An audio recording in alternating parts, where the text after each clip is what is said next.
కర్నూలు జిల్లా ప్రసిద్ధ పుణ్యక్షేత్రం మంత్రాలయంలో కూడలిలో 167 జాతీయ రహదారిలో బారులు తీరిన వాహనాలు.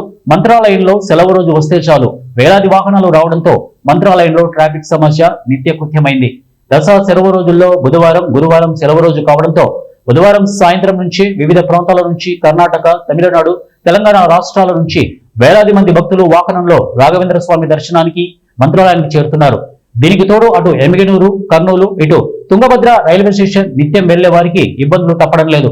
బుధవారం ఉదయం నుంచి 12 గంటల దాకా రాఘవేంద్ర కూడలిలో వేలాది వాహనాలతో ట్రాఫిక్ జామ్ ఏర్పడింది.